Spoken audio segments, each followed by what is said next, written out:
pretty picture is a pretty picture, but what about the story behind it? We're so tired of the phrase like, oh, for a Bruneian film, it's good, or for a Bruneian, that kind of stuff. The limits are endless. If you believe in a project, you believe in the story, and if you believe in a production, you can do a lot. This is the beginnings of something that could turn into a real inspiration for younger people creating even better art further down the line. What I like about Kitani is that it tells a story of humanity through the end of humanity. When humanity is pushed to the brink of extinction, and then that's, I feel like, where truly humanity, looks like or lies, Yeah.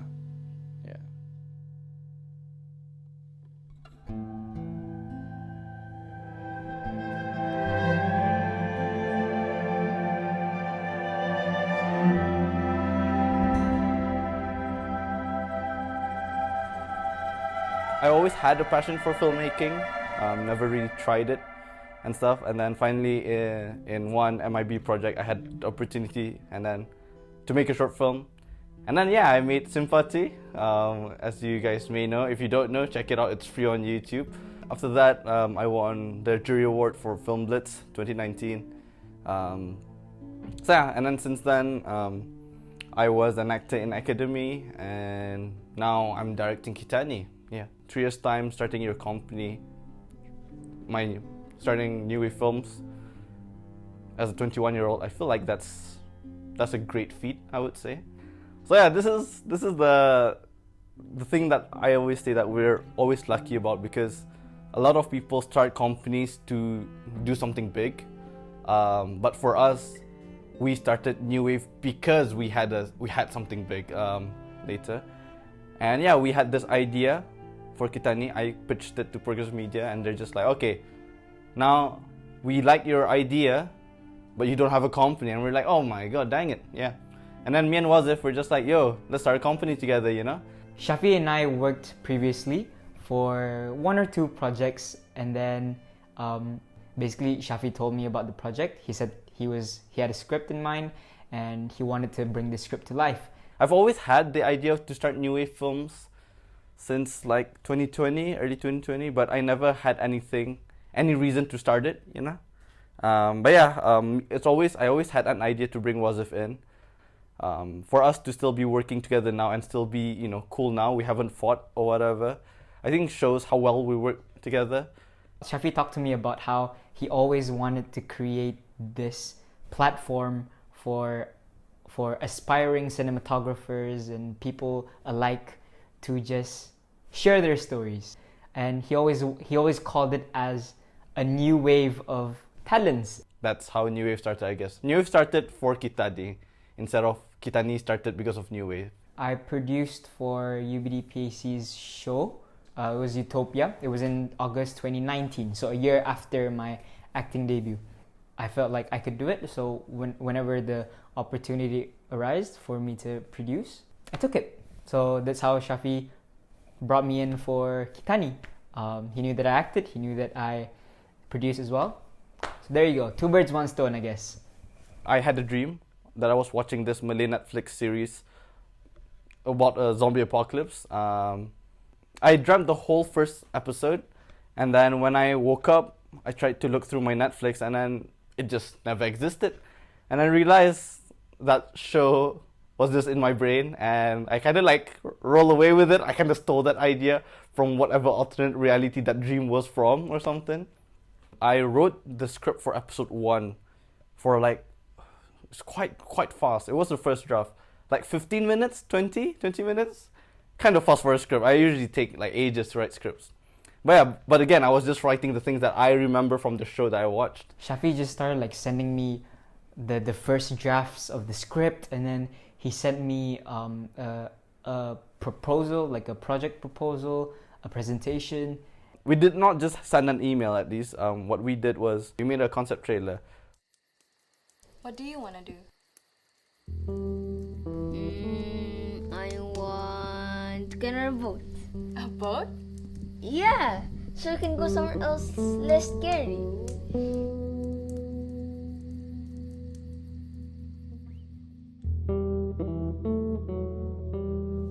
I promise I'll do anything to protect us. Ilyas? Ilyas?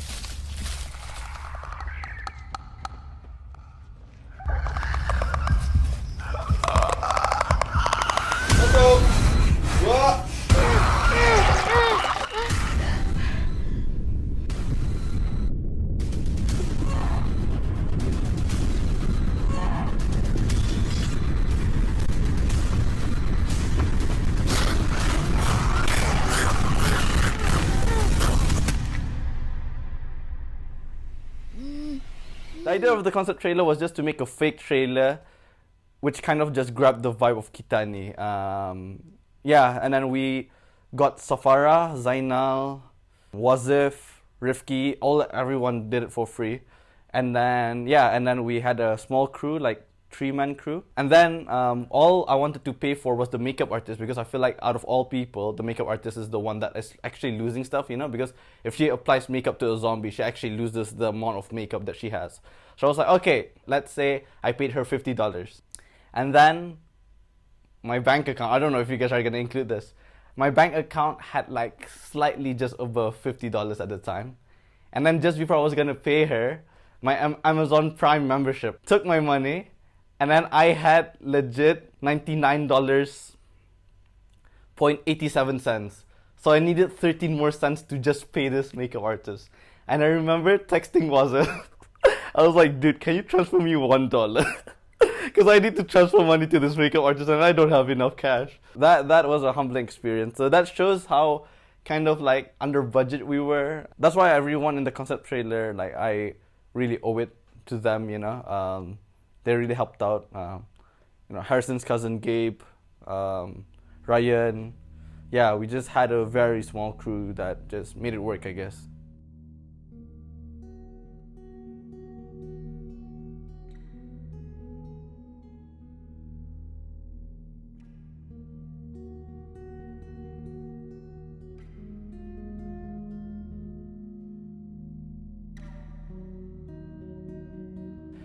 So the quality of the story wasn't the problem. The problem was if it was going to get through censorship, if it was within the progressive media brand to make a zombie series which involves killing and stuff. So that was the main problem. And in the first draft of the script, there were a lot of bad words as well. So we didn't know if they would allow that at first. By the end of the meeting, progressive was like, green light, let's do this. So and then I remember me and Syafi just walking out of that meeting, just like, bro, what just happened? And then that's when it hit. Yeah, so that's when it really hit. Like, okay, this is happening. Kitani's happening. This is happening. But at the same time, just a weight of responsibility, knowing that okay, we have to make this happen now, and there's gonna be a lot of work to be done. But the fact that 2 university students managed to pitch and successfully do so, who's stopping us, you know? Again, as Wazif said it, like, we're both just kids with now a budget, you know? And then again, when we got the crew were just kids. We're just kids with a load of money, and this is what we're gonna do, you know?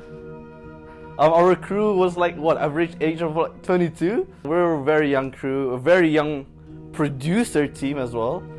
And then this is the thing, I feel like it's kind of underappreciated how, I don't think there's any other country that allows a 21-year-old lead a production with an average age of like 23, you know, like kids. That's why in Brunei, this is how young the industry is, that people like me and people like, you know, the new wave crew can make something of this magnitude, you know, and have the trust of this big corporate progressive media to do something like this. And yeah, and I really feel like the reason why we got it is because we're going to do something different. So yeah, Zombie Apocalypse was something to go with, I guess. Yeah. We knew that we had to build a team from scratch. So it wasn't just a new cast, it was a completely new crew. And then whilst doing that, I would give comments to Syafi as producer to rework the drafts of the script. And then at the same time, it was scheduling. Yes, scheduling as well. So I would have to figure out the different phases of pre-production. This is when we entered pre-production. So I would have to figure out when to decide on the cast, when to decide on the crew, when to recce as well, when to find the locations, and also when we would then go into rehearsals before actually shooting. So yeah, those were the first few things that I had to do. So episode 1 was kind of solid. That was like the foundation of wherever I went with the story. And this is what I do with storylines, I guess. I just kind of make the characters and just like let them live in the world. I see writing like parenting, you know? Example, like my parents always wanted me to become a doctor, for example. I needed to be a filmmaker. I feel like writing, you gotta put away your ego of like, oh, this is what I want for the story, but you gotta realize what the story needs. The first time I read the script for Kitani, I was just like, oh my goodness, this guy is how old? It was really out of the box. And even then, when you talk about a zombie apocalypse in Brunei, you think about how you're gonna bring that to life. That's a hard thing to do. So yeah, I really see writing as like just letting the characters mature. That's how you make characters real, you know? Example, I want Safara to kill 100 people. But is that plausible? Most likely not, because she hasn't had training or something, you know? If she does have training, then what did that cause her? What's the consequence of that training to be able to kill 100 people? So yeah, that grounding your characters and stuff really helps, because you already see the limitations of what they can do, and then knowing your characters personality-wise makes writing way easier because it just flows in your brain. I guess that's what happened with episode 1, 2, 3, 4, 5, and then this is the problem. When I reached episode 6, me as a writer, I had the idea of what I wanted it to end. When I was creating the characters, I had the idea of these 3 characters who will survive in Kitani, which is Elias, Rifki, Zika, Mimi, and Tipi, Amelia. Whenever I tried to write it, it seems really forced to make these people survive, you know? And for some reason, whenever I like got to a scene and I just really felt like, damn, this won't happen. This is really against the character. This is against what they would do. Hence why the ending is way different than what I thought it was. It was only the first few drafts, so it wasn't refined and retuned to what it is now, to what you guys have seen it as it is now. But the messages that Syafi actually wanted to convey, so the issues and the concerns and the discussion, the discourse of family, the discourse of morals, so what is right, what is wrong. A few characters died that I wanted to live, and a few characters survived the one I wanted to die. But again, it ended up working out because I feel like when you are honest with yourself and you're honest with the characters that you have, you honestly know where they should end up on, you know? And I feel like that's why episode 6 was the hardest to write, but yeah, it took me time. Each episode took me like around a week and a half to write, and I feel like episode 6 took me like close to 3 weeks, I think. It really makes you think, and it really makes you reflect. You definitely relate to a lot of the characters and how they're feeling at the time. That is just from the script. This wasn't even when it got into screen to you actually visually seeing it. So even then, just on paper with the script, I knew that Syafi just made a brilliant story, and I knew that it was going to be big. Yeah.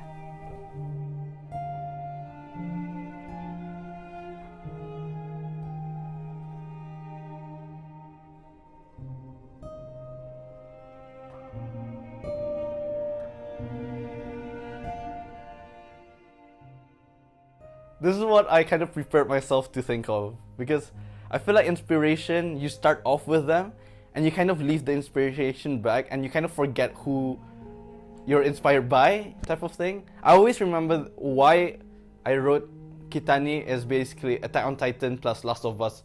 Mix them up and add a Bruneian spice to it, that's it, you know? That's, if you imagine like Indomie and rice and then egg is Brunei, that's the mashup, I would say.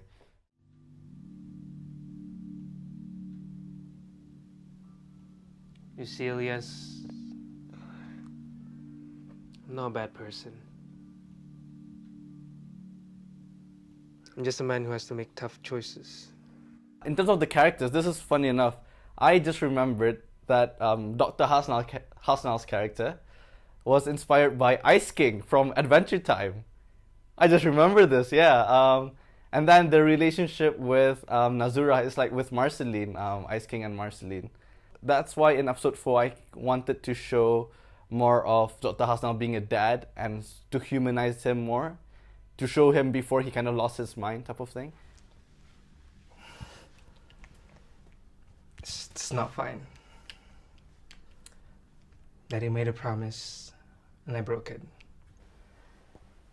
Breaking promises break trust, and I really need you to trust me. So I'm sorry, Nazura.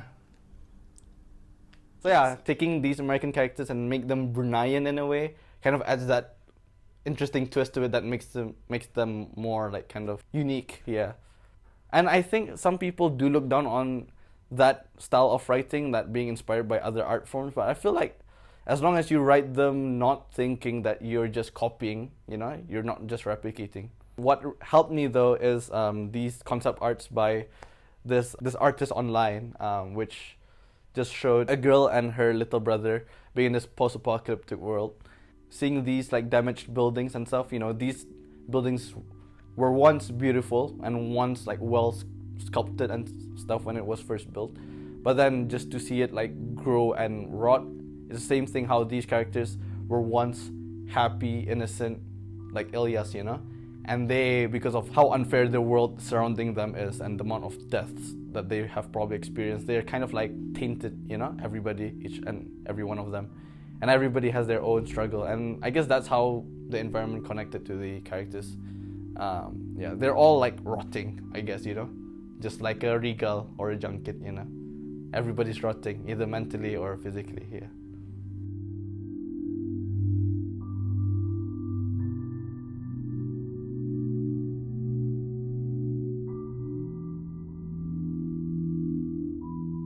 I have a creative circle around me, and I was writing the stories with the actors in mind. For example, for Dua, it was already Wazif in mind. Like, I think I created Dua's character purely for Wazif, if I'm not mistaken. And then for Dr. Hasnal, I already had Zainal in my brain. So Syafi talked to me about the script. I think he showed it to me. He got me to be in this like a mock trailer. So I dropped by and he told me about the character, and then he said that Dr. Hasnal was the father. I think I just turned 32, so that was very offensive. I'm like, what? Do I look 40 to you? And then he's like, no, dude, can you just do this for this one thing? Because you're the oldest friend I have. But I said yes to the trailer. And then after that, we just, he kept sending me the script, asking me to read beforehand. And the more I read it, the more interested I got in the role. And then when he offered me the role, it was inevitable. I was just like, yeah, I'll do it. And then for Ilyas, it was Rifki, my little brother, it was for sure. I was excited because after the third short film, I started to feel like I wanted to act more. That's why, so when I got the role for Kitani, I was especially very excited. So yeah, there was few people that were already confirmed early on, and I was writing for them. And then, funny enough, the hardest one to find was for Nazura, the lead. Because I was writing it for someone else at first. One day I was looking through the concept arts that inspired me to write Kitani, and then Miguel Membrano's artwork really looked like Safara. He initially came up to me and he said, hey, I have this idea that I want to do a zombie apocalypse thing series. And then I was like, wow, really? That's very ambitious. He did say like he want me to play Nazura as the main character, and then I said, okay, let me have a read. And then I was very excited to be a part of it. So I told him, dude, like, bring me in. So here I am. And then for Amelia, we got Tippy. The challenge is to find an actor who also knows how to wield a sword, you know? Funny enough, it was one of the easiest castings ever, because I just asked Wazif told him that, like, I can do martial arts, like work with swords basically, and then apparently they were looking for someone to play the character of Amelia. I was like, oh my god, I saw how she looked like, she was perfect, you know? He contacted me through Instagram to ask me if I would like to play the role. When he contacted me, I was like really excited because I feel like this role, when it was presented to me, I related to it. So in my head, I was like, okay, I just got an opportunity to act in like a series, and it's a character that I don't have to completely change myself for. So I was like, yeah, I'm gonna take it. I'm so excited for it. For Zika, actually, as I said, we casted someone else at first, and then because of production schedules that she had clashing with our rehearsals and also shooting, we told her that we're gonna recast her. Although she was perfect for the role, we went around a few people again, and then the name Mimi Ahmad came. Wasif has this thing that he's reluctant to suggest Mimi, because he doesn't want to feel like he's just suggesting his girlfriend all the time I ask for a female actress. But yeah, and then for this one, he was really insistent on getting Mimi for this role. And I was like, are you sure, Zika? Mimi is like, if you've ever met Mimi, her voice is so high-pitched. My normal pitch is usually this, like very high, a bit, perky in a way. But for her, I have to practice like, oh, hey, like chatu, like very, like keep it in lower. She's so nice, and legit, she's like the opposite of Zika's character. It's really interesting because she's very rugged and I'm not. So it's like a turning on and off of character. But then Wazif was like, just try her out, because I think, because in theater, she always plays the villain anyways. And I was like, alright, maybe. So I was around episode 4 that time. And then when I was writing it, now that I have Zika as Mimi inside of my head, Zika's character started to change. Like, she became the Mimi version now. Like, she has more heart. But at the same time, I felt really honored just embodying her as a character, because she is strong-willed, she is driven, she is independent, she is fierce. And I love that for her, and I felt and understand her along the way. So that's very nice to know. She's kind of like this very rough surface person, but with soft heart type of thing. So yeah, that's the story with how I casted Zika. Yeah, for Armin, so when I was writing him, I never really had a particular person to imagine or visualize while writing, but I always, I've asked a few people, like, oh, can you play Armin? Can you play Armin? Can you play Armin? But no one really, landed the part yet. Like, nobody really kind of caught my heart with it. Back in February 2020, I did this play, UBD PAC, Wolfenheim. I was the main antagonist role.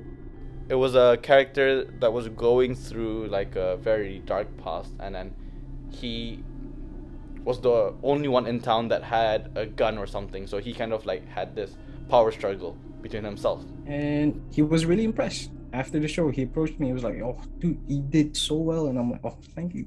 And I feel like Zarfan was able to emulate that deep thought in his character. And it's not just like blatant, like, oh, I'm a strong guy. It's more of like, I have to be strong and I have to do this. I have to do that because of this, because of that. And he kind of like justifies all the bad actions that he does. And that's why he became the person that he is now. A few months after that, I got a call from Syafi and Wazif, and they wanted me to be a part of their show. And things just went crazy from there. Yeah. And then for Karim, I already had him in my mind when I was writing him. Aku dapat role tu actually masa I was about to go fishing actually, pagi-pagi. And then ada Syafi text in WhatsApp, Katanya, ya ada role untukku nya sesuai untukku. Me and Alwi aren't even close. We just know each other through YouTube. But yeah, and he was like, he's open to do it and stuff. So yeah, blessed for that. So I didn't have to go for audition. Si Syafi yang macam he thinks that I'm sesuai with that role. So that's why lah dapat role itu. And Alwi is honestly one of the underrated actors there. I think he's an amazing actor. I would like to bring him to my other projects. Yeah.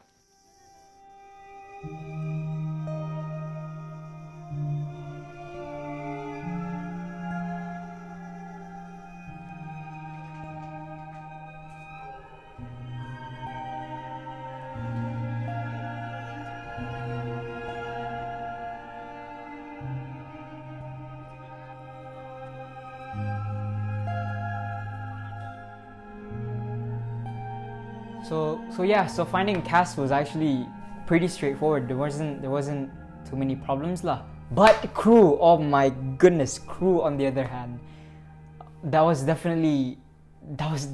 started from square one. For me specifically, I got really lucky because I uploaded my first short film, Sympathy, and I think every creative saw that and they saw that there's a story but no production. But one person that I got early on was Maman Mansiantri.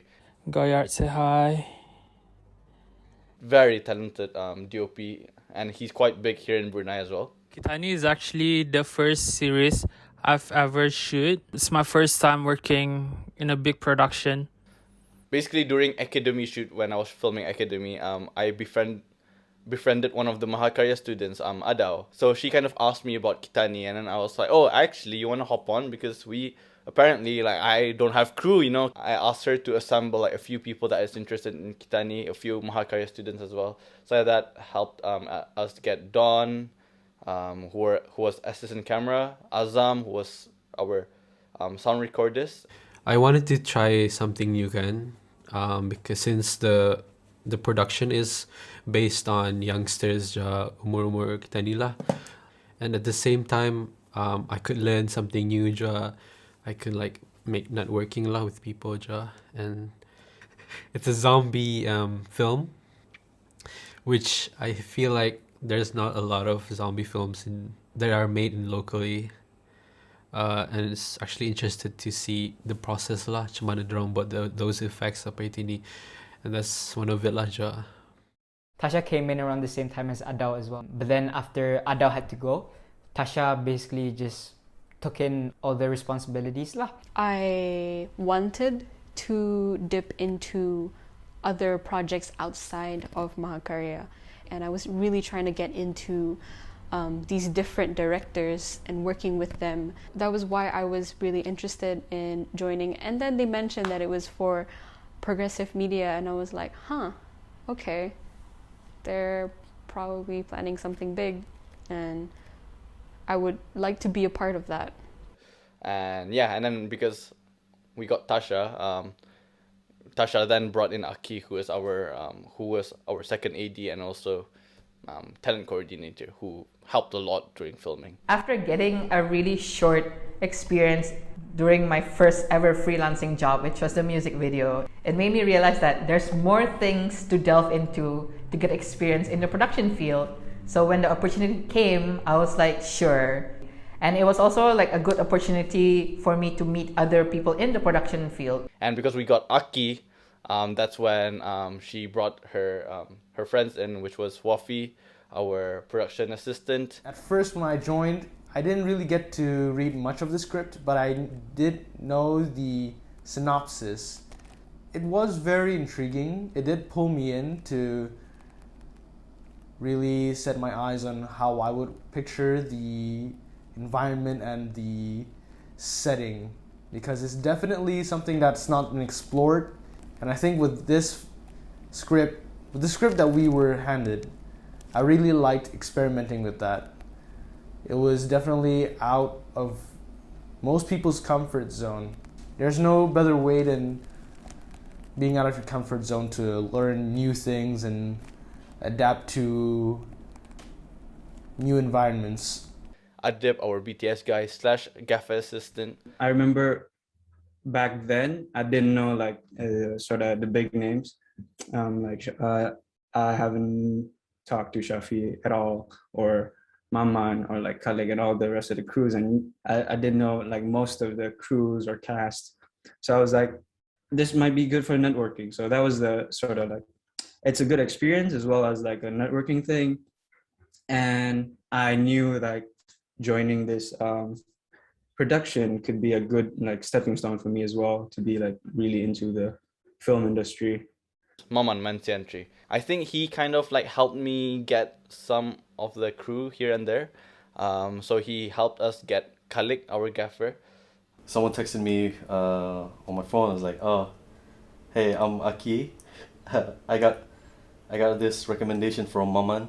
Maman mentioned your name. You're a gaffer."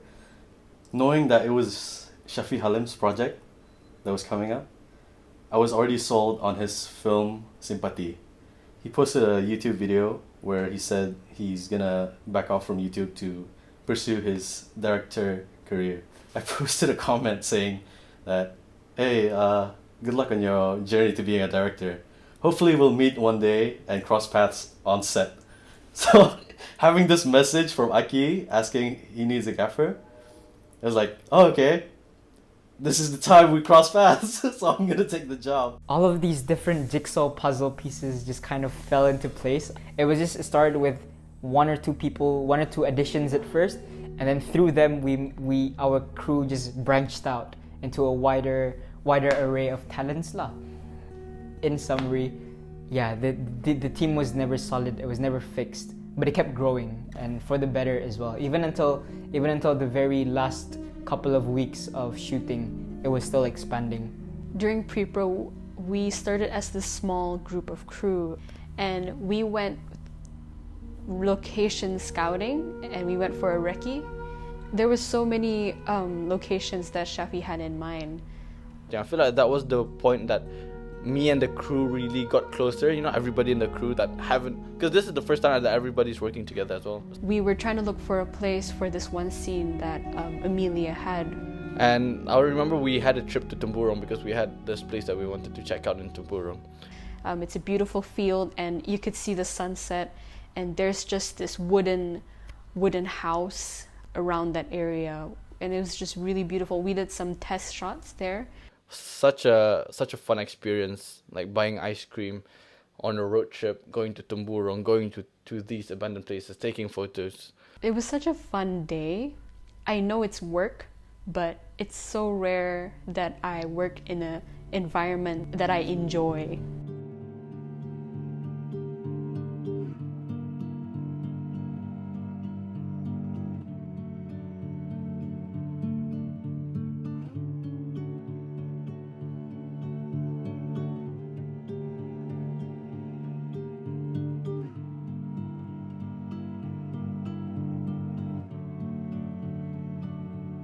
We had 3 different phases of rehearsals first. So I think first we had table read. So we had script read. We had a smaller table read at Syafi's house. And then I met everybody for the first time. It was fun actually. I think everybody did a good job for their first time reading it. I guess that was for the main actors. So I met the main actors before the rest of the cast. The rest of the cast was at the big table read where everyone was there. Yeah. And then I met the bigger crew and the bigger cast when we were at the previous creative makerspace, and it was so refreshing in a way because everyone looked really excited, like, whoa, we're gonna be a part of the first zombie TV series ever in Brunei. Who would have thought, right? And we all just sat in a circle, in a really big circle, and we read through our scripts. And that's when we got to see each and different actor and actress just reading out their lines, acting out their character, and it was pretty cool. And it was our first time reading the script, the full script. Yeah, during that table read, just exploring the story and seeing everyone's reactions to what happens next was really cool, especially the ending part. Things really go crazy in the last 3 episodes of the show, and I go like, dang.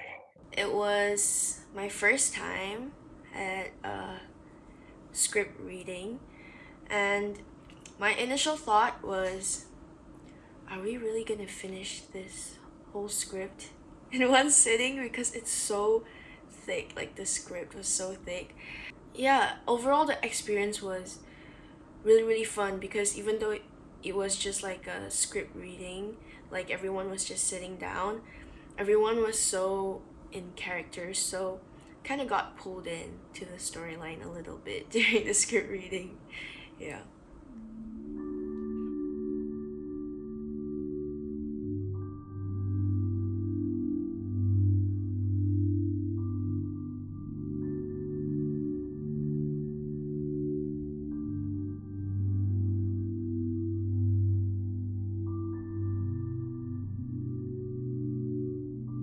Yeah, and then for rehearsals, it was not really a lot of the dialogues that was the problem. It was more of the character relationships and chemistry, you know. There was never a perfect version of a character. It was more so how close can the cast members and the actors, the actresses, how close can they refine their version of the character to the liking of the director's vision, to the script. Rifki and Safara has to be convincingly a sibling. In Kitani, it was my first time acting with such a young actor. I absolutely adore Rifki. Every time I see him now, I would still think like he's my little brother, even though he's just my acting brother. Until this day, I'm so amazed at how he's still so young, yet like he has so much potential to do like a lot more. It was so easy to work with him. He listens, he works fast, he's quite professional, unless he feels like it's hot and he wants a drink to hydrate himself all the time.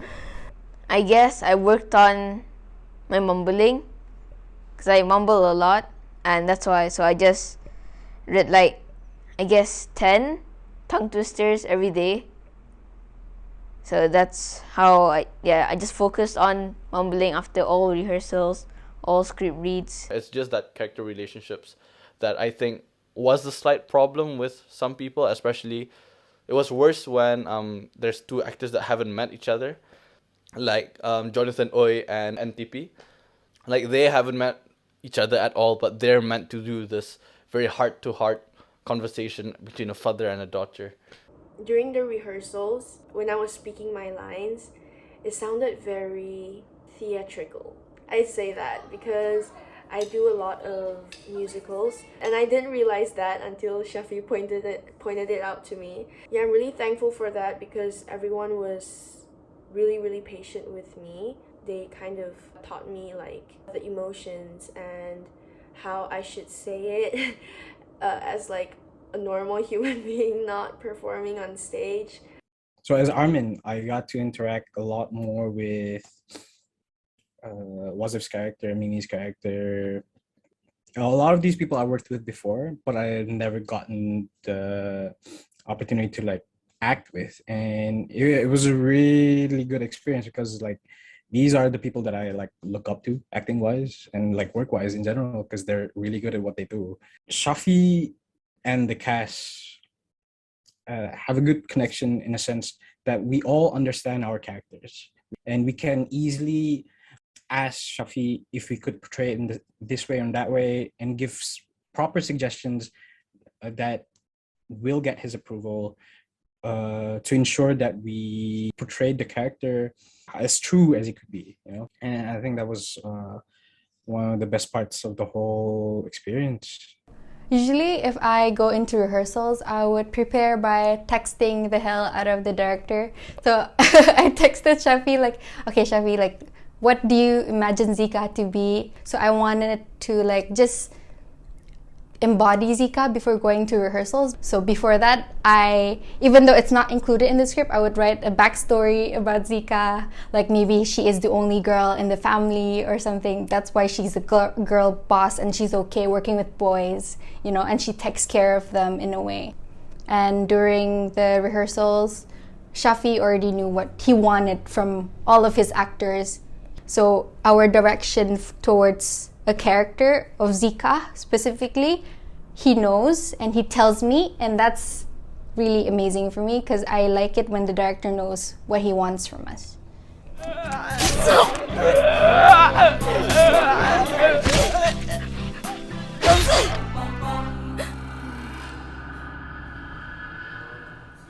Yeah, this is my first time doing having action, like a choreo action scene.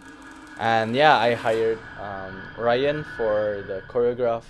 On the actual rehearsals, Syafi would help me translate to the group of 40 people, let's say, and I would be the one mainly on the one-on-one. So each actors, they have different experiences that I experience with. So Tippy was more on the technical side. She was very good with it. Wasif, we had fun with it to translate that. With Alwi, it was one scene in particular, the pistol, where Safar's character pushed it away. When it comes to film and hand-to-hand, it's more in the camera work, right? There will be cuts, there will be angles. So as long as he got the blocking right, the blocking is the movement, right? That was quite straightforward. When it comes to these actors, I realized despite that we have different backgrounds of martial arts or no martial arts background at all, there is a huge sense of synergy. And that synergy really made everything in the film, the whole production, so streamlined. And that's also thanks to Syafi's amazing direction as well. So yeah, the choreo, as I said, it shows personality in a way. Like for example, for Dua, he's a medic and he's not a person that would want to hurt a fly, you know. When it came to him with his fight scenes, his punches aren't correct. His form isn't correct. You know, it's not the best way to punch. He hurts himself while he punches. It really does add on, you know, to make the character feel more convincing and more realistic. First ever scene that we did, as during the production, the first day of the first week of production, it was a scene where I had to get beat up. I just had to, I don't know why, as a producer, I scheduled that in. I should have put that somewhere after Syafi's character died, you know, at least I can enjoy that first rather than I get beat up first. So yeah, so even that one, if I'm not mistaken, we didn't rehearse that one much. So it was just on the spot. So I just had to embrace it lah. For example, for Safara's fighting Nazura, she's more desperate to survive because she has this kid with her, you know, to survive with. She has more more willingness to survive more than anyone else. Yeah, I've never done stunts before. I am absolutely not flexible at all. Yeah, looking back at it now, we did all that. We had choreographed scenes, and one of it was with Alwi. Tapi okay lah, stunt itu it's not that orang dangerous benar lah. Tapi it's fun.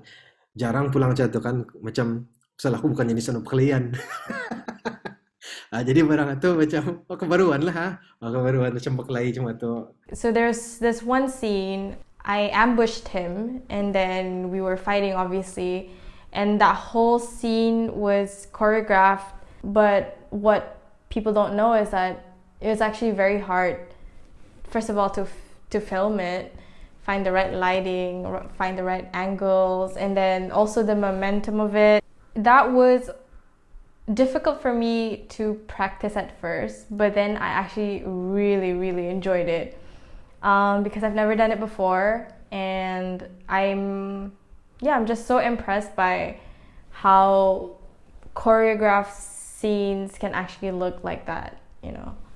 It's fun lah doing stunt satu mau tapi nganya itu, you know, macam kalau orang masih okay kali. Yang aku pasang aku tua sudah. Macam dah kan terkabir kan anda habis stunt ampus. Always a great actor. He made it so easy for me to kick his ass without actually kicking his ass in real life. And again, for people like Tippy, Amelia, she's more skilled, so there's more composure to it and stuff. Amelia, since Amelia she's known as this girl who holds a katana and can fight really well, I had to do some stunts and actions like fighting. For the choreography, since I had some background knowledge in martial arts, I did wushu. Ryan and Syafi helped me with the choreography a lot as well. So there were a lot of things we had to change, we had to practice a lot. But I say overall, it was really, really fun. But I guess at times it was challenging when like we had to take the costumes into consideration and everything. So we had to change a lot of moves. So yeah.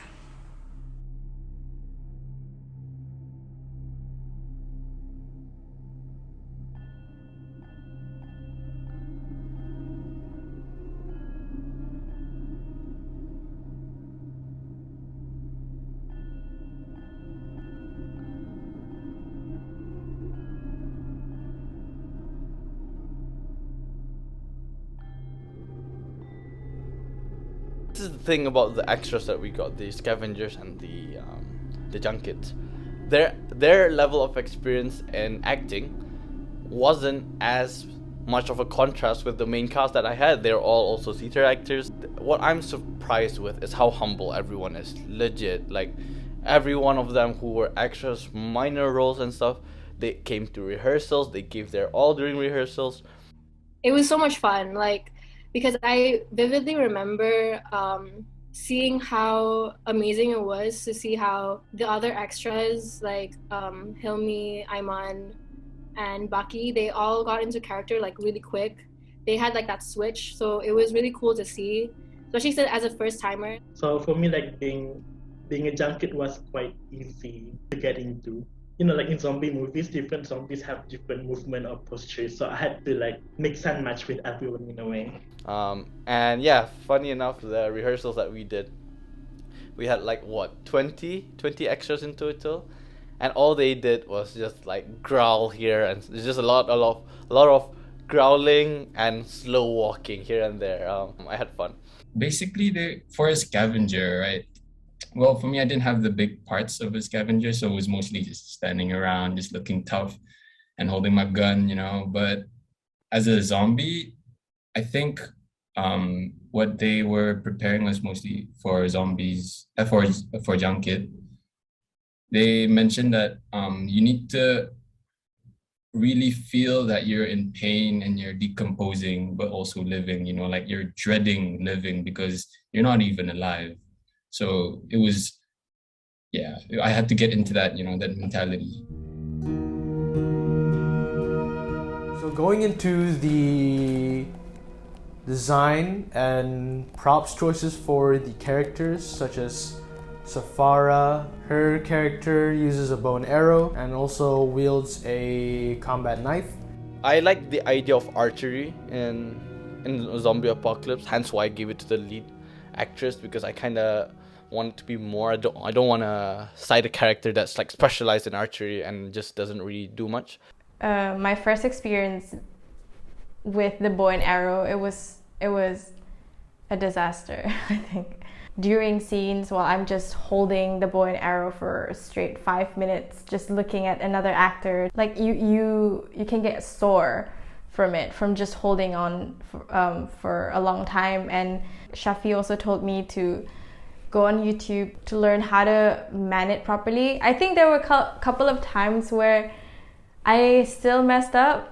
Like instead of doing it straight like that, like I always have a habit of like pulling my arm up above there. If you happen to see it, just ignore it.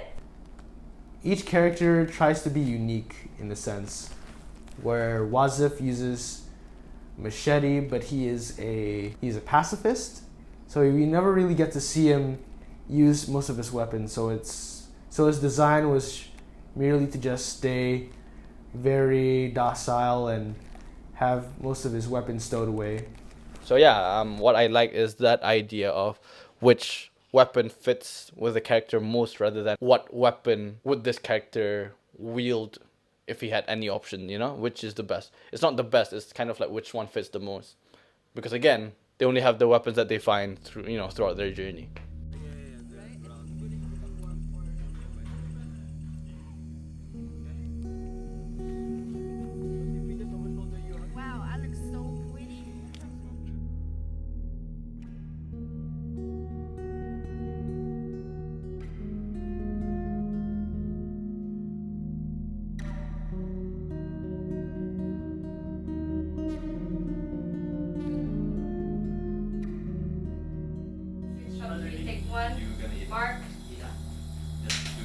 Going into production, it's definitely not my first time, so it's nothing new. But I think the thing that I would say is new is it's such a fresh production to work with, and even then, this is like their first big project. So that's probably the newest thing that I had to prepare for. So for the production, we had an estimate of 12 weeks to shoot.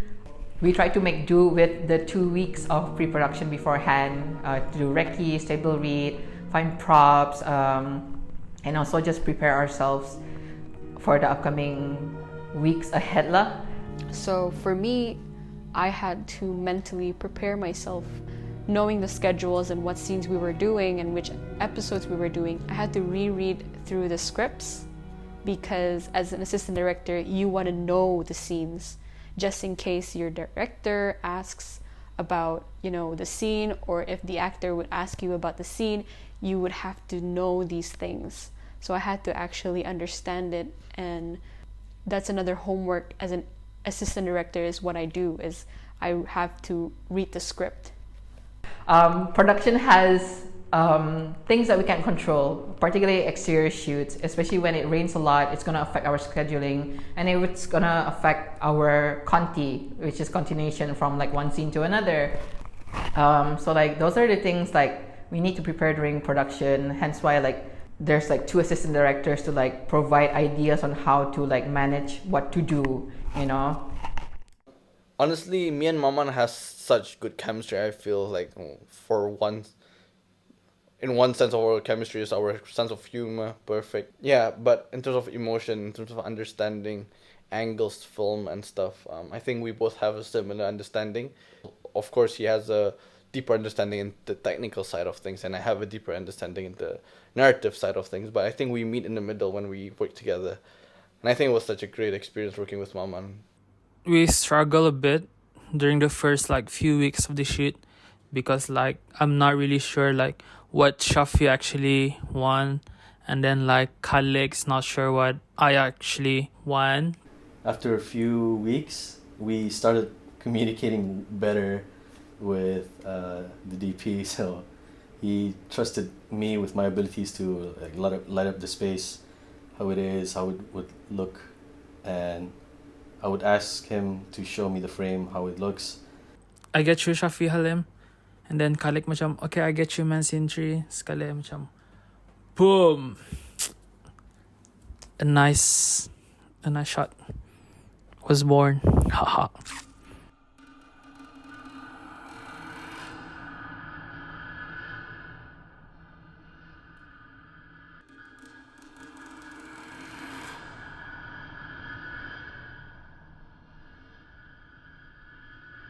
My first time on set, it was kind of like, oh, so it's really happening. It was a lot more easier. It was a lot more easy to get into character once I was on the set.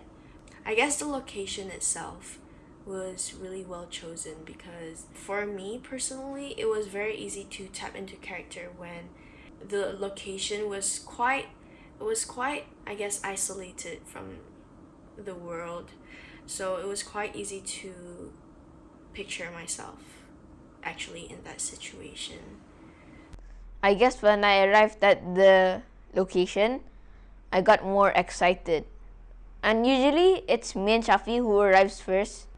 And especially I get more excited when the rest of the cast comes. Yeah. In a big production before, but it wasn't like a main character. There's a lot of things that I noticed more going behind into the scene, the efforts going into the scene itself. In terms of experience, I gain a lot more respect. I gain a lot of appreciation to all the crew. If you notice, most of the crew are literally my age or younger. And then there's a lot of new young people in the film industry just coming together, making it, and also taking care of all the talents behind it. It's crazy. To see that everything was sort of coming together, and to be in that environment where people are doing their roles in the film and seeing Syafi's vision just come alive, I thought that was pretty cool in general, and just being able to work with them, with the cast as well. Yeah, it was very nice. I thought it was very memorable. Oh, honestly, I felt like I was in The Walking Dead. Like, I felt like I was one of the zombies in Walking Dead. It felt like your adrenaline is rushing already from like rehearsing before. So you're just amped up to like play the part, especially when there's a lot of junkets as well. Like, you feel like you're part of the horde, and yeah.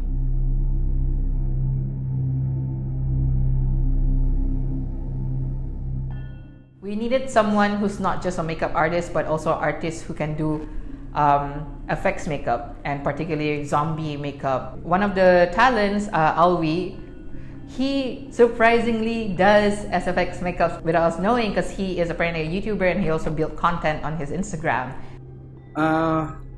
Actually, I think masa tu si Syafi tanya si Wadi, and then si Wadi beritahu macam I could do the makeup, and then I showed him sekali, itu pakai, dia suka banyak. Can you please help us-nya? Okay, sure, boleh, no problem. So he taught the other makeup artists on how to do zombie makeup. So he like inspired the makeup artist to do the SFX makeup better, and even Wafi picked it up, and Wafi was able to like do a little bit here and there.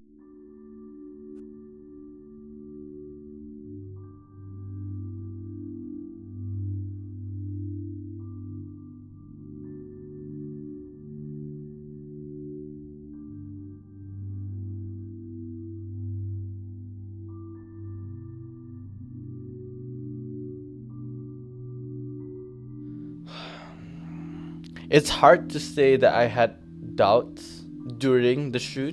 I feel like it's a different me now. I feel like if you were to ask me during the shoot, I'll say no. I believe in the story and I believe in my crew. I remember going back home and stuff. I always think, okay, could I have done better? Could I have done this? Did I say something wrong to this person? Did I say something wrong to that person? That's why in the end of each shoot, I always make sure I give a fist bump to everybody and say good job, just to make sure, even extras, just to make sure like that no extras goes home, they just feel like, Syafi didn't talk much to me, does he like not like me, did I make a mistake or something? I don't want that at all. It's kind of just to eliminate that. So I really make sure everybody feels good. There was one time that was like a wake-up call for everyone. Throughout, we were so busy having fun that we realized that the more that we had fun, we weren't getting done. We weren't getting anything done. We were at 1 a.m. and we were supposed to wrap up at 11 p.m. It was 1 a.m. and we weren't even half done. And the problem was because we didn't organize the shots well. If you don't have the shot list, I can't rearrange the shots, and if you don't know the shot list and decide it on the day, it's gonna take longer because you're trying the shots here, you're trying the shots there. It's a completely waste of time. So I think that was one of the mistakes that we had, and we do learn from it. But again, what I make sure people feel is that no matter how tired they are on a Sunday night, for them to wake up in the Monday morning and them to be excited for the next Friday shoot, That's what I try to aim at least, because whatever it is, I generally feel like all of them rather do Kitani rather than do their day jobs at least. If there's a point that they're just like, Kitani is so much stressful, then maybe it's either I failed as a director in keeping it fun and whatever. But it's also maybe they're not as passionate, Because I think everybody pushed through in the end of the day. Did I have any doubts? No. Just frankly, no. I never had any doubts. The reason why I never had any doubts about the project was because I couldn't afford to. I couldn't afford to have any doubts. Because the moment that doubt seeps through in my head, it would then leak through how I work, both as a producer and an actor. I couldn't afford to do that.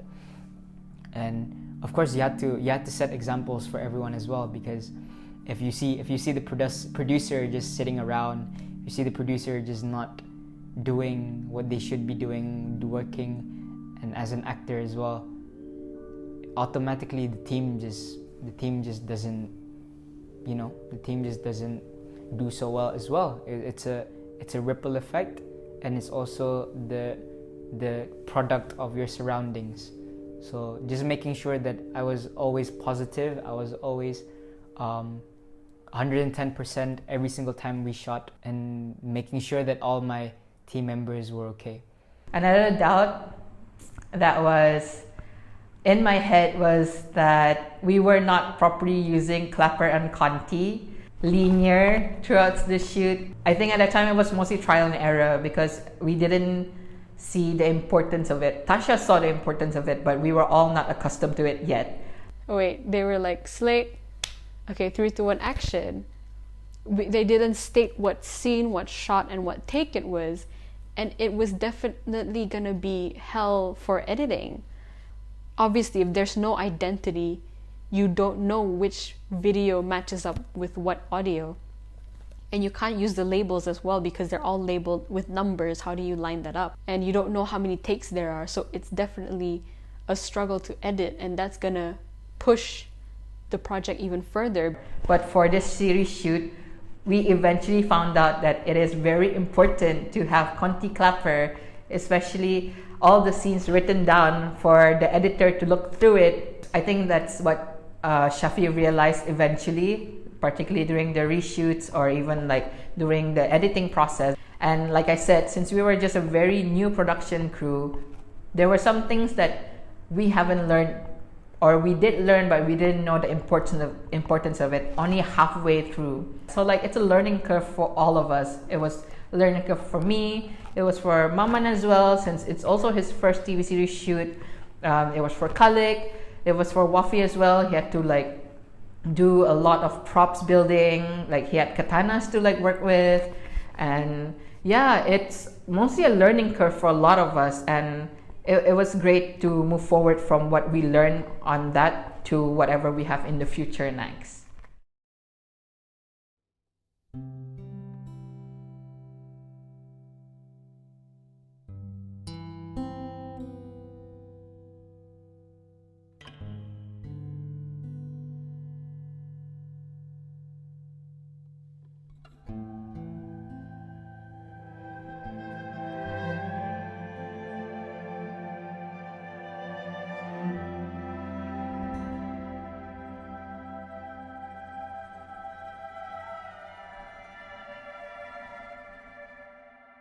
Okay, the hardest part to go through. This is the thing. I'll talk about this now then. Halfway through the shoot, I couldn't walk. I keep saying this. I haven't said this in like a public setting yet. This is something that we forgot happened type of thing, because it was like a good 2 weeks I was barely walking. I was sitting down all the time. I don't know why. I brought it to the clinic, and I don't think a lot of people knew about my knees. I think people can see that I was struggling to walk. And I think the fact that they still saw me walking around, kind of made them feel like, damn, if he's still walking, then what am I complaining about, Personally, what I struggle the most with as an actor is just, for a long time, I've struggled with insecurity issues. I think I do compare myself to a lot of other people a lot. Yeah, I felt very insecure at times that I have to fight that off. So I didn't understand why being an actor need to look so pretty on camera. I think I was battling with that idea for a long time until I accepted that you know what, I'm different and that's okay. Yeah, so that's what I learned. Okay, so my doubt during the shoot of Kitani was not being able to perform well. I'm afraid that the crew ada orang punya expectation on myself, as I said, this is my first big project, and then I'm given a big role like the DOP, so the responsibility is quite heavy. There are different insecurities that I have, or where I'm not confident in myself and it's funny because I'm the first assistant director, and that's not something that's a great personality for an assistant director. Other than that, I have zero social skills, which is another bad thing. It's weird because as the first assistant director, you have to communicate with everyone in the production. You're communicating to crew, you're communicating to the director and the talents as well. So that was a struggle that I had with myself. It was such a doubt, a big doubt. And being in such a huge team where I know that they are creatively talented, it was really hard for me to speak out. And I think that was one of the issues that I had going into Kitani.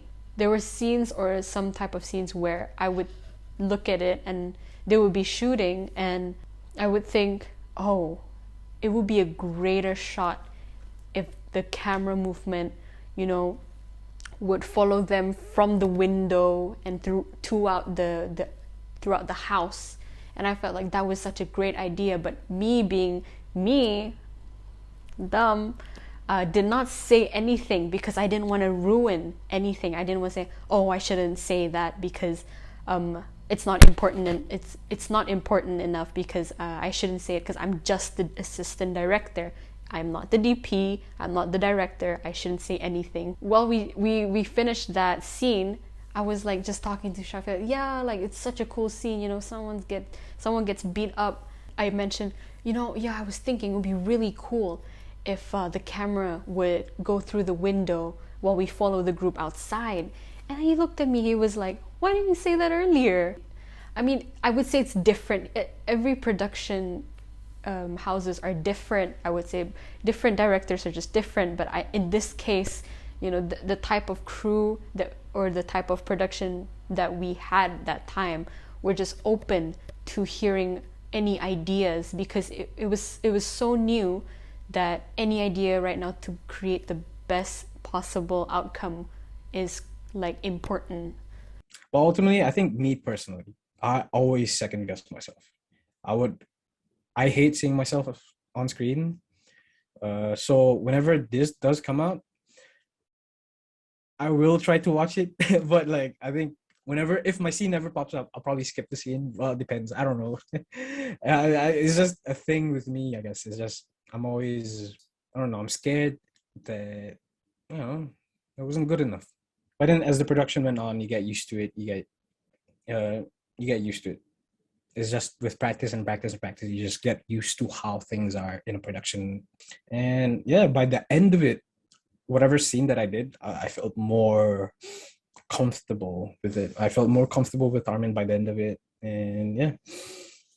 Looking back at it, it is understandable that it happened. I just wasn't expecting it to be so soon. And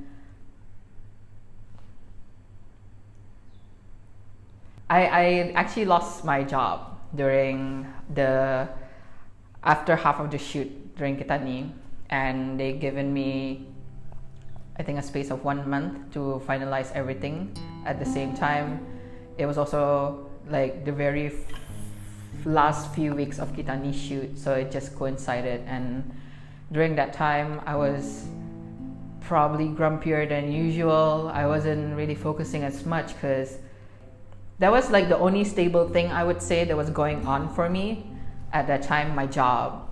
Everyone kept on asking whether I'm okay or not, and I think I told people I was okay, but I just pushed through, and I think it really affected how I worked. I tried to look back into thinking that, hey, I've gotten certain amount of experience from my old company. I've gotten certain amount of experience from New Wave. I gotten certain amount of experience under the short films I did. If I think about it, things happen and it's fine. And I have moved forward from it, honestly saying, and I'm grateful at where I am currently.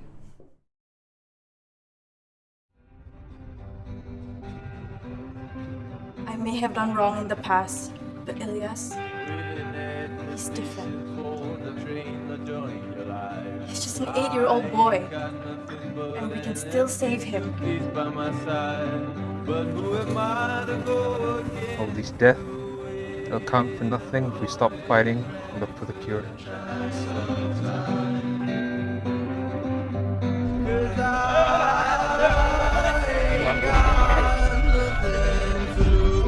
Macam mana boleh? Extraordinary.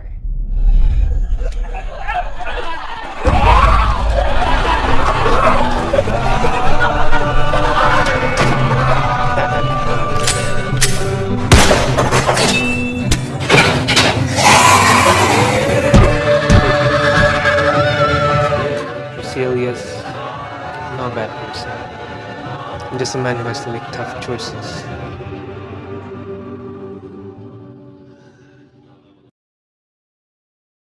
I've been editing YouTube videos. I've edited Sympathy, and it wasn't this complicated at all. This is horrendous. Like, it's never done. It just feels like it's never gonna be done, because it's always like, oh, okay, I'm done with the sequencing. What? Okay, now color grade. Okay, now I gotta learn color grading. Okay, now I did color grading. Now sound designing. Okay, sound designing. Oh yeah. Oh, it's not that good of a job. Okay, my brother is helping. So smart. It's always like, always drags on.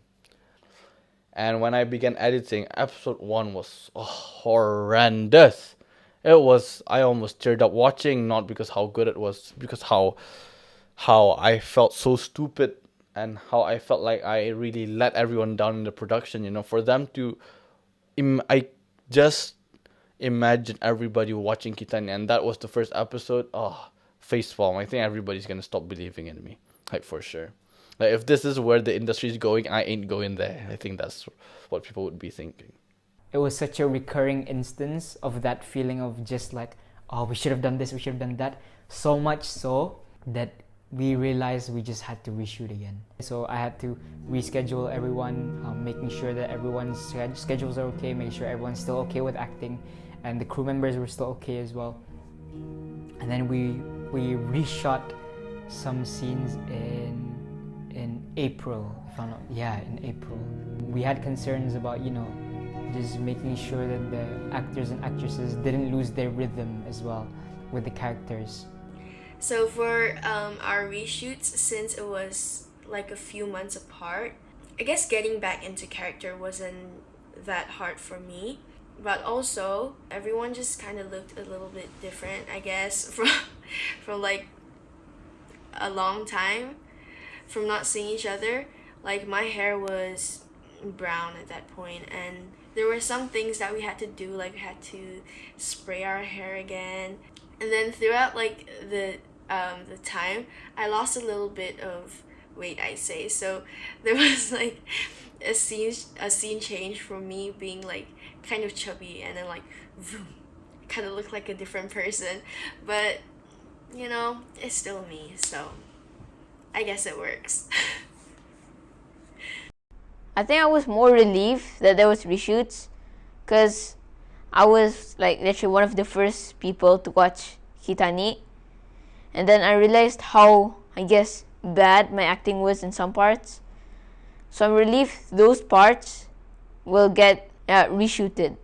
Yeah, so I can do way more better in the reshoots. Trying to jump back into it does get rough, but thankfully enough for me, it was okay. Whatever experience that we gain from the first shoot, you can't just lose it just like that, kind of. So even the crew, even the cast during the reshoots kind of knew what they need to do to ensure the process went smoothly. Because I remember during production, the crew would usually have debriefs after every day, and then it was nice to see that everyone was just trying to ensure that they learn from their mistakes as fast as they could, and to ensure that the production goes smoothly throughout. And then meeting everyone, I would say it was a good feeling going back to that same production. Our like skill level like went up after that first wrap, and going back to a reshoot, everyone was just ready Alright, so the upgrade of our equipments, it shows a lot of difference. You can actually tell, like during our wall shoot, the quality of the picture. Towards the end of the shoot or the reshoot, it's very, very different. It's like top notch. Other than equipments, like our chemistry between me, Khalek, and Syafi, it builds up. We tend to understand how we work. Yeah, towards the end, the shoot were going very smooth. So during the reshoot itself, it was a bit harder to get into character because it's been quite a while.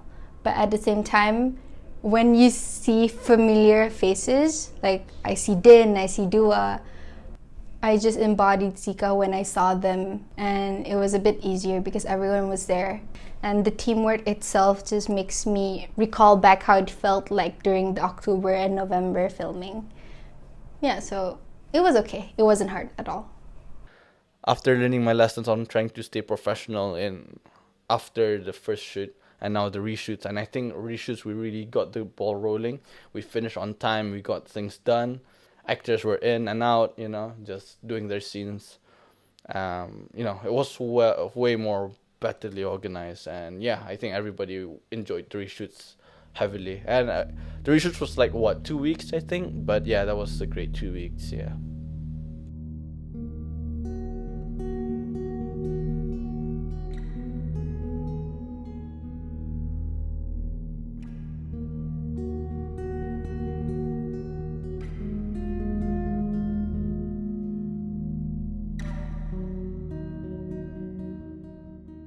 Finding the sound for Kitani was kind of a minor problem because it was kind of late on in the production, so we didn't have a lot of budget left, but we had a few.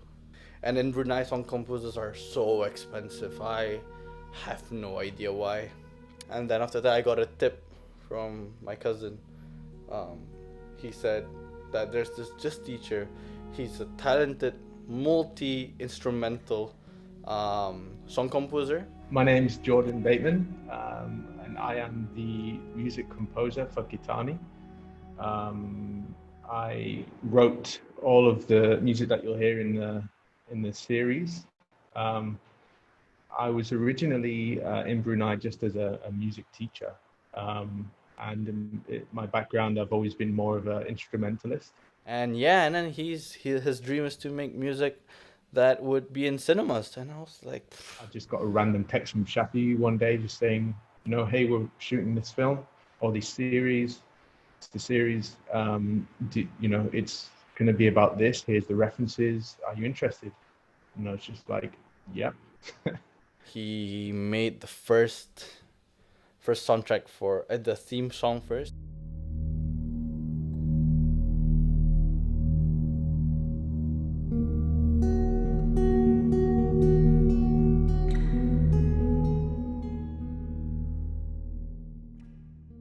After that, I was like, can you make a few more as well? So we made a theme for Ilyas.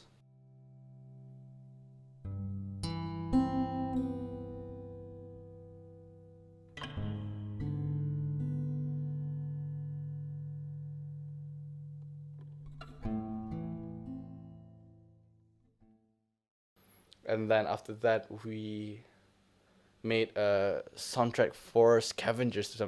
For Scavengers.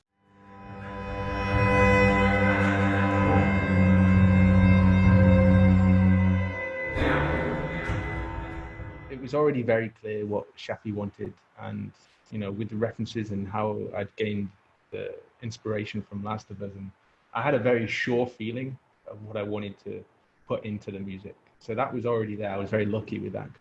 And obviously, look, it's a film about zombies, so it's scary. There's fear in there, there's anxiety, there's paranoia. That was so much fun to play with. Messing around with instruments, messing around with sounds. And I decided to ask my friend Joshua, who was also in Sympathy, for him to write the lyrics for a song that's supposed to be in Kitani. And then I decided to use the background track of Innocence, which is Ilyas the soundtrack.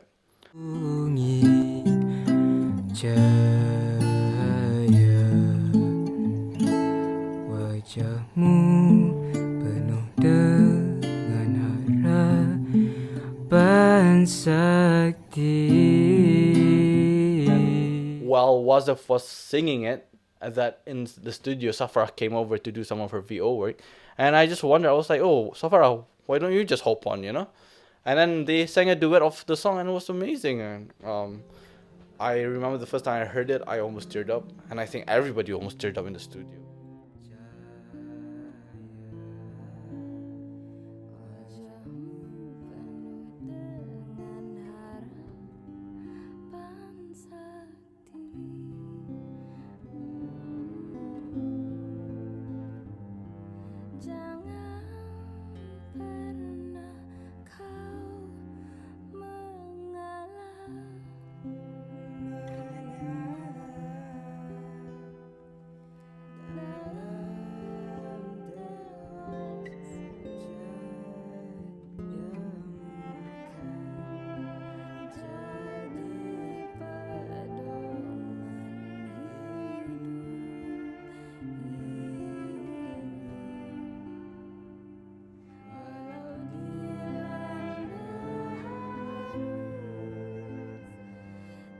Yeah, so really, it's just, honestly, I would just sit down in I sort of built a studio out of one of my rooms here for like 8 hours and just play with sounds, find different sounds, see what works together, see what doesn't work together, and then go in the next day, sit down and realize it all sounds pants, so start again. Yeah, Jordan Bateman, such a talented music composer.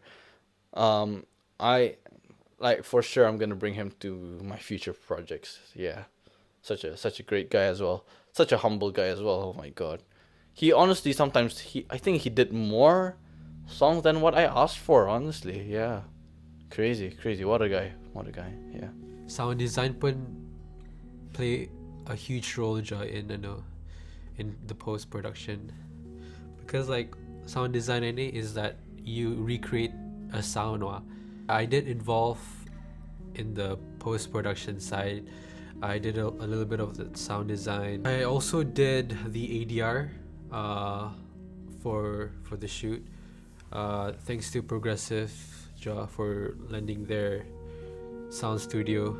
I did do a little bit of Foley for the zombie walking around, and then as well as the sound effects, the sound of stabbing.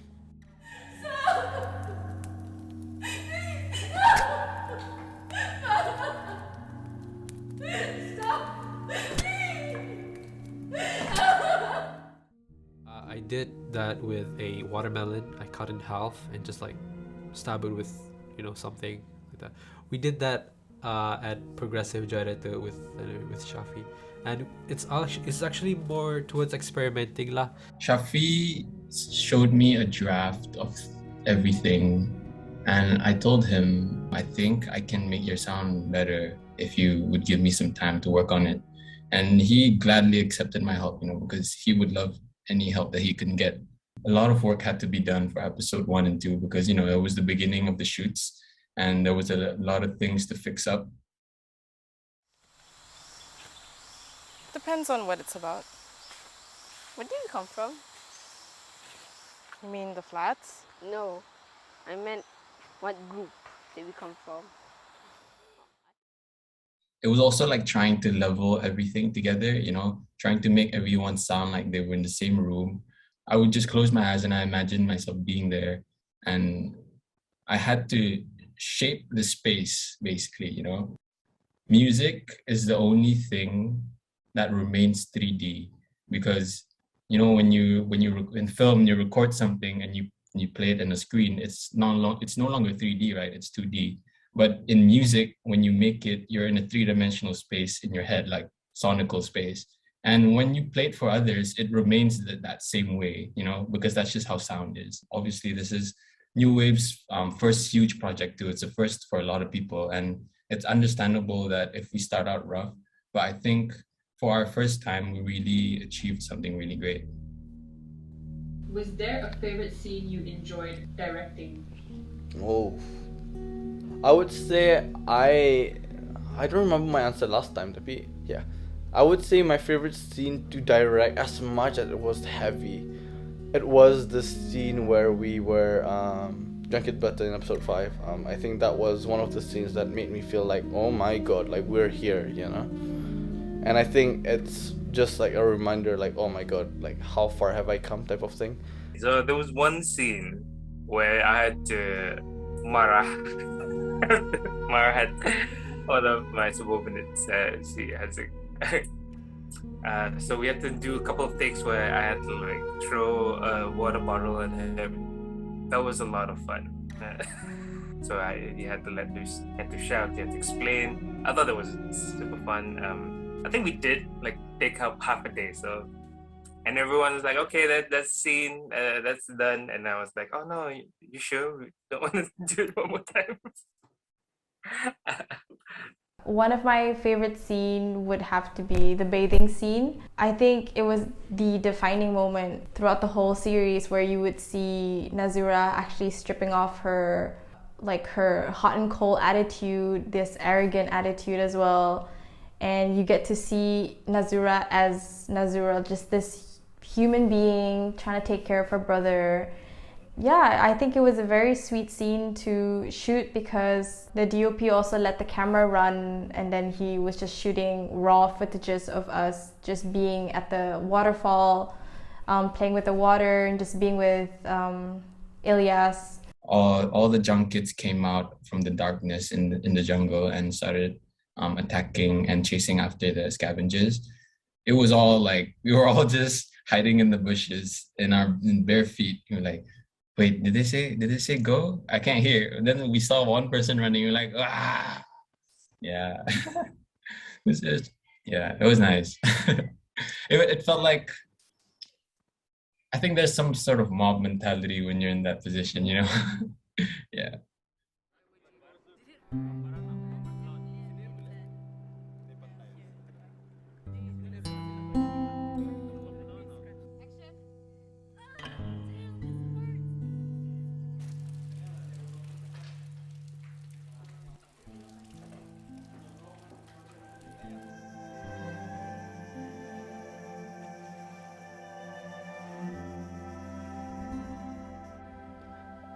It's a funny thing. I remember during the last final days of shoot how much I wanted to drag it out, not to make people tired or whatever. It's just because I don't want it to end. I really enjoy filming. I really enjoy being in that crew atmosphere, working. I remember even for my birthday, I didn't even celebrate my birthday because we were shooting that day. That's how much I enjoy filming. It was just fun. It was vibrant. It was amazing to work with every single one of them, all of the cast, from the main characters all the way to the extras, and then the crew members. Every single one of them, the ones that came early, the ones that came a bit later. It was just a fun moment, you know. It made me realize that even though I lost one thing, I have gained another, and that is something that I appreciate and also very grateful for. Because if I think about it, if this didn't happen, that didn't happen. So things needed to happen in order for other things and other opportunity to jump out to me. That journey that I have will, in a way, garner more for me in the future, for me to look back and be like, things gotta happen, and I'm the person that I am right now because of it, and there's no regrets for it. If I compare myself to the guy right before production and to the guy right after, the main takeaways for me was the experience. But ultimately, I don't know, for some reason I feel very excited for New Wave. New Wave, this is their first major production, and there's a lot more to come from New Wave, and I'm really excited for them to see this like little seedling just growing in the industry. And yeah, ultimately I'm just hoping for the best for them. Meeting all these remarkable and talented people, it's just been such an honor to work with them, and the entire experience for this project for Kitani, I think it's such a memorable thing in my life that I can slot into a file in my brain. One of the memorable moments is definitely this project. Shooting Kitani was a different, unique experience because it did help teach me a lot in terms of like for personal stuff, you know, like I said, being like a disciplined actor, what it takes to be an actor, because all that you have to think about, otherwise you wouldn't be able to perform to your best performance, you know what I mean? Like you have to maintain a certain standard if you want to reach there. It was such a bittersweet feeling because, oh, I've been doing this for 2 months and suddenly I have to stop. I have to stop being Zika.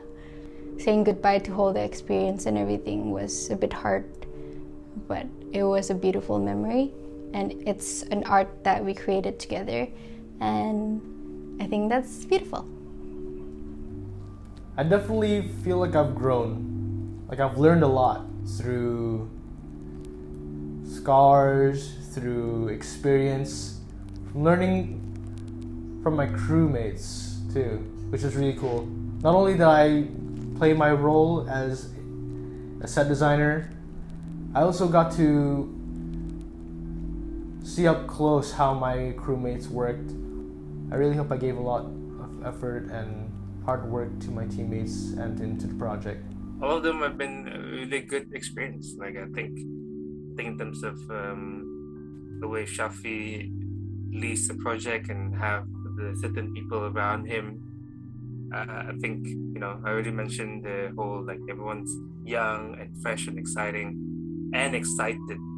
So that's very infectious. Like, hands on the table, I don't think we had the biggest budget in the world to work with. So a lot of time, everyone had to be creative about some of the, like, wardrobe choices, and some of the props, some of the scheduling, some of the, you know, production. And it was so much fun to see everyone trying to be as creative as possible.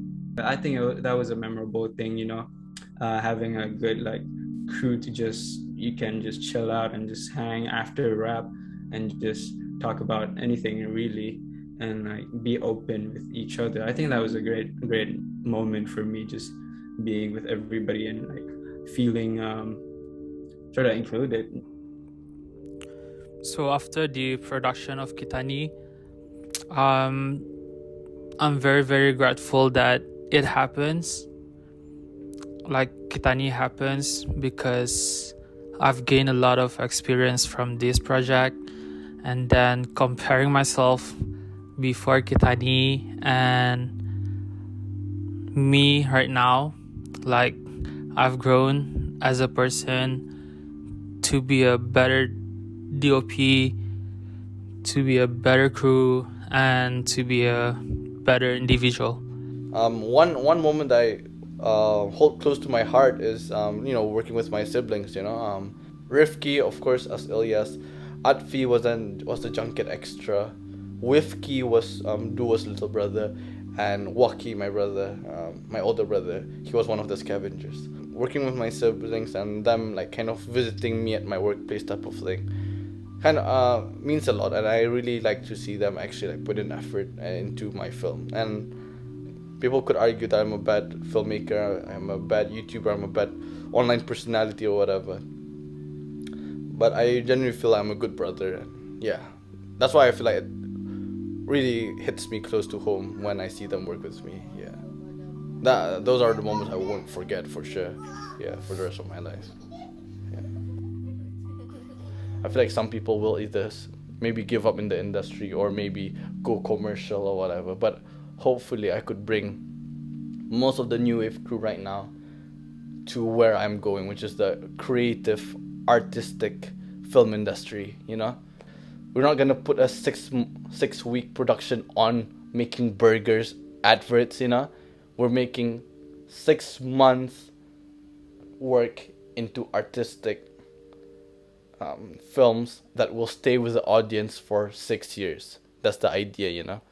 Not 6 weeks work that will stay to an audience for 6 days and they'll forget about it. You get what I'm saying?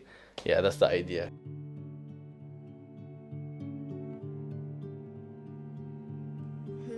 If Kitani were were to have another season, I think I would like to see maybe a lot more characters involved. Car chase? is that allowed to ask? A car chase? I would like to see the terrorist group come back, and I guess trying to steal the vaccine.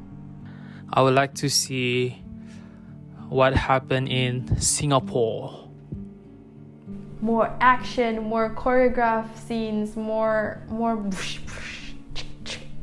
you know, like all that nasty action going, because I want to train harder for it. Like I want to learn properly now how to do bow and arrow, how to do choreographed stunts, you know, all that stuff. I'm trying to compete with TP here because she's so good at it. I would love to see a more art house route. You know, imagine seeing a slow-mo, the zombies, you know, jumping, you know, running to chase Dua probably, right? That would be the concept I would love to see with Kitani. I feel these characters that you've met in season 1, there's a lot of depth there to explore. And especially if you've fallen in love with these characters, I really feel a season 2 would do it justice in terms of like exploring more to these characters. I would like to see more pasal si Dua pulang actually. Macam Dua is really an interesting character. I want Syafi's character to die. I want his character to die, definitely. I hate his character. Well, one thing that I really want to incorporate in season 2 is the Iban culture. So my best friend Joshua, who also wrote the song in Kitani, he's Iban and he's like really like, you know, heads over heels over his own culture, which is amazing. If I miss something in this season punya Kitani, if his character died or not, I'm not sure. Then I just want his character to die again in season 2. I don't know, it just made me visualize like would be cool if we had an Iban tribe that thrives in the forest and kind of like, you know, you just see heads of Jangkits like being hanged all along the trees, you know. Maybe Syafi can act as a different character in season 2, and I would want that character to also die. So Syafi would experience 2 deaths in 2 seasons. Yeah. So so you think I'm joking? I'm not. By the way, go tell Syafi I want his character to die, whatever it is. Even if it's just like a short cameo, like him wearing a mustache to like hide himself that that's him, that's Syafi Halim acting. I want his character to die. So they're not struggling like we Bandar people are, you know. They're like, you know, they're living, you know. So yeah, Jangkits is not as much of a threat to them in a way. They really strive in the forest and stuff, and yeah, that would be really cool, you know. Yeah, them going back to their roots would be amazing. Would be amazing visually, would be amazing conceptually. So that's my idea for now, but again, any confirmations, I don't know yet. Yeah.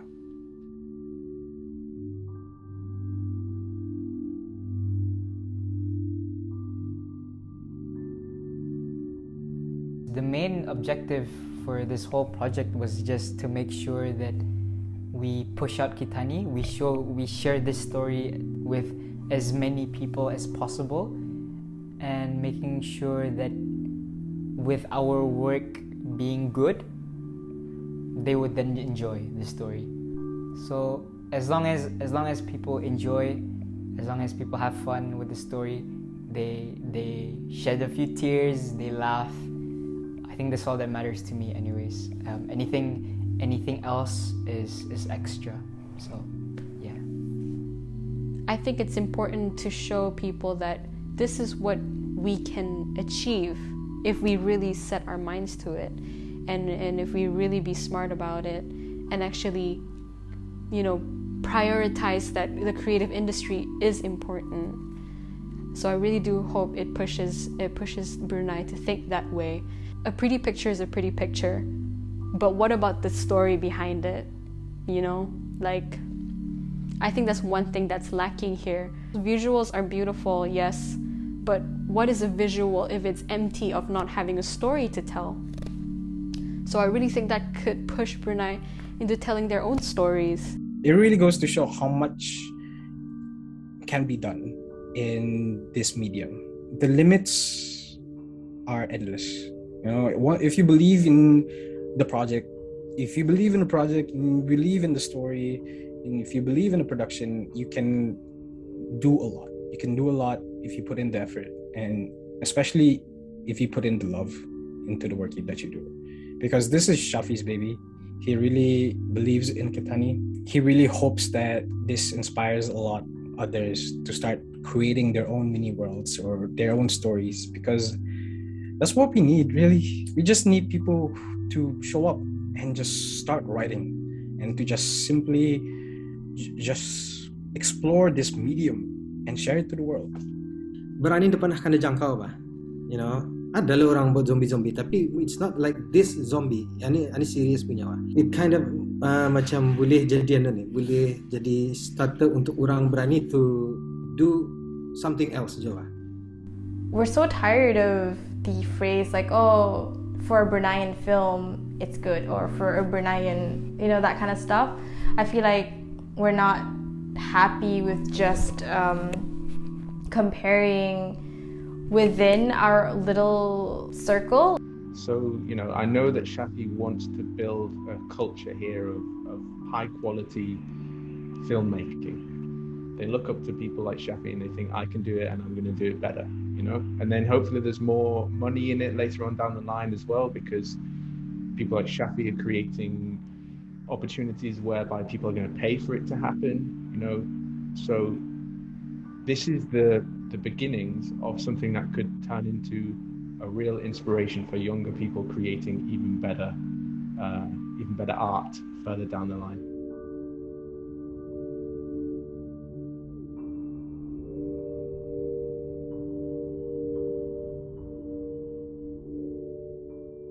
Yeah, as I said, I really genuinely think that there's people who are more talented than me but just not have enough resources. So what I want is like for the people who are talented but no resources, for New Wave to support their films. I don't want New Wave to just be Syafi Halim films. I want it to be Tasha's films. I want it to be like Wazif's film, or a stranger, I just say in a random, Hazik's film or something, whoever.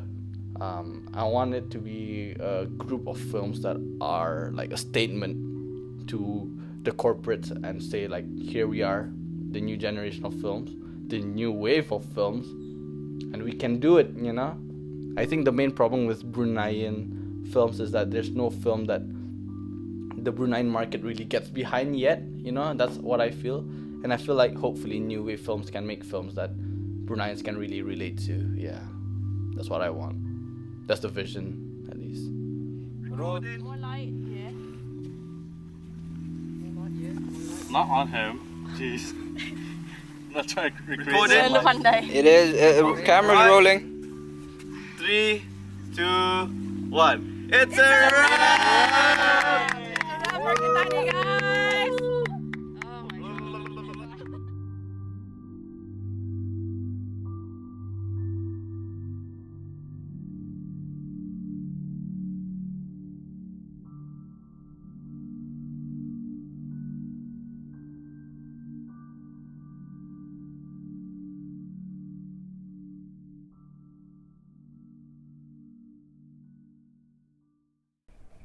You know what? If Dua gets beaten again, at that point, I don't even think it's for the story. I think Syafi was just like, you know what? I remember that time Wazif said this or Wazif did this.